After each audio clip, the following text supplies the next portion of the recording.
This speech has got to be less about fury, less about anger, less about vengeance, less about righteous rage. That was the president's instinct. And the speech basically followed that general format. Even though I walk through the valley of the shadow of death, I fear no evil, for you are with me. America has stood down enemies before, and we will do so this time. None of us will ever forget this day, yet we go forward to defend freedom and all that is good and just in our world. Thank you, good night, and God bless America.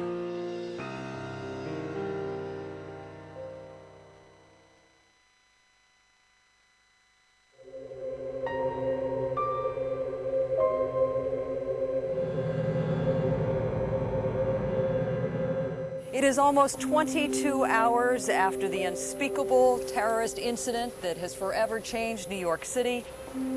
Some of the headlines Americans are waking up to this morning. The Daily News proclaiming it is war. The New York Post saying an act of war. In the area of where the blast occurred from the commercial jetliners, it's like a nuclear winter. Ash, soot piled on top of cars 3 inches deep.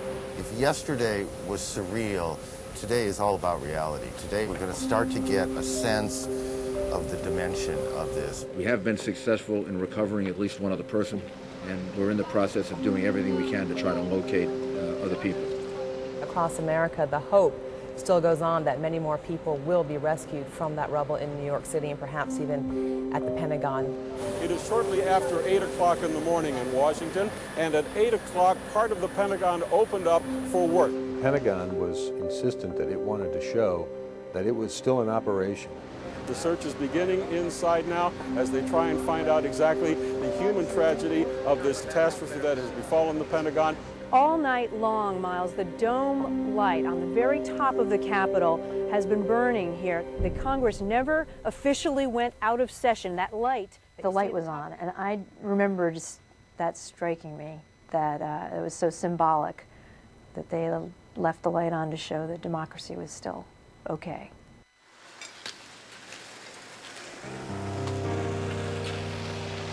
City officials have no idea what kind of reality they confront in the rubble of the World Trade Center.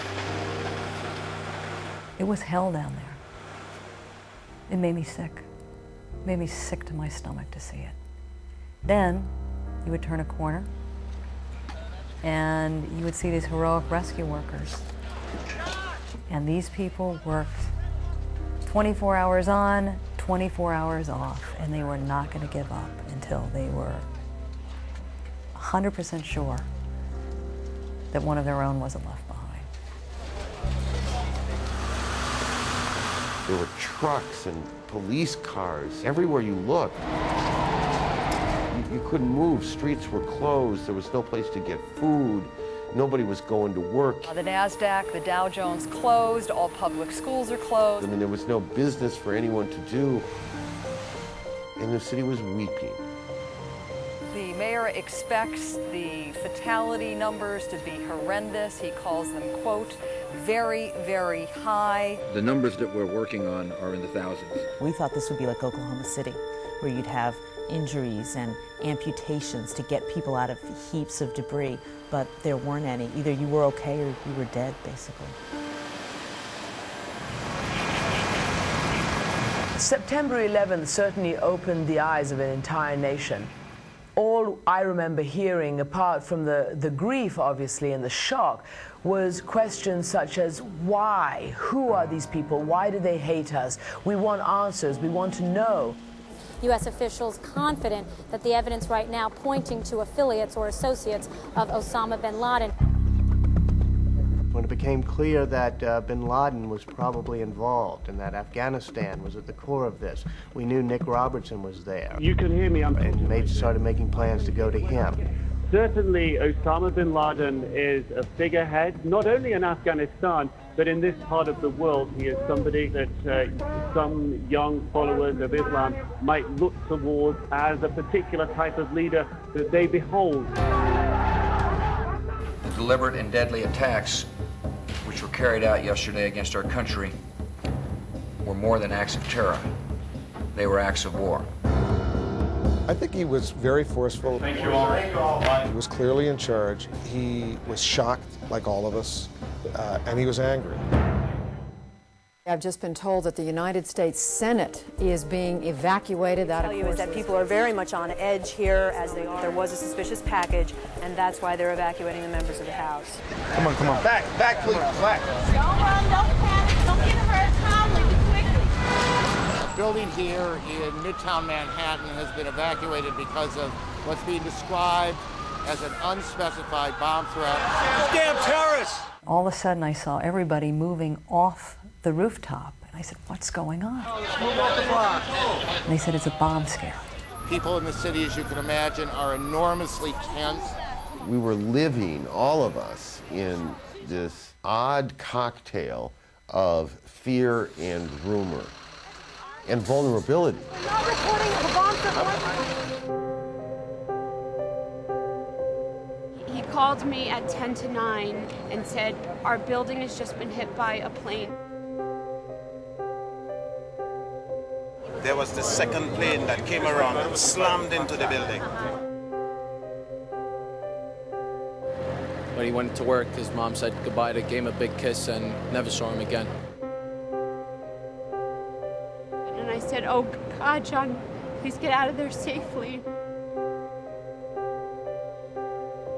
We're at the corner of Lexington and 26th Street in Manhattan. We're at the Armory, where hundreds of families are lined up behind me trying to get information about their missing loved ones. They're asking for all... When we first arrived there, my producer Miriam Falco and I, we were concerned because we did not want to thrust ourselves at these people. This woman right here... We felt very strongly that if they didn't want to talk to us, we didn't want to talk to them, and we weren't going to hound them. I'm looking for my older nephew. But in fact, it was the opposite. We've been here over 2 hours. They told us twice they'd take us next day. They sought us out. Let me give you... And I have here with me Vinny Kamaj.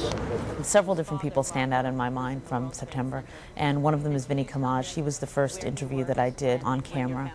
He was looking for his father. His father was a window washer at the World Trade Center. If you think your father might be out there somewhere, what would you want to say to him? I want to tell him that we all miss him. His little nephew, Luke, misses him. And that we're strong. We got hope. Thank you. Thank you. Aaron, I've been talking to these families for 2 days now, and all of these stories are very much like this. People are just hoping that their relatives are out there somewhere, and they're begging us. It was just so moving to hear from this young man how he was just searching and searching for his father. If anybody see my daughter. He has a daughter, 7 months old. I want him to come home. We're not going to give up until we find you. We love you. When you interview person after person who is missing someone who is so special to them, so important, fathers, mothers, sisters, wives, husbands, children, I don't know how you can help but cry.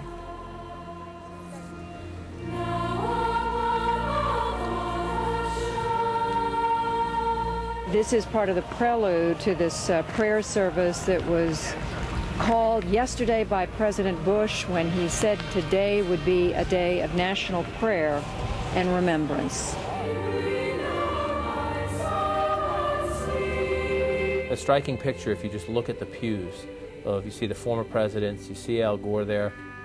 So many have suffered so great a loss, and today we express our nation's sorrow.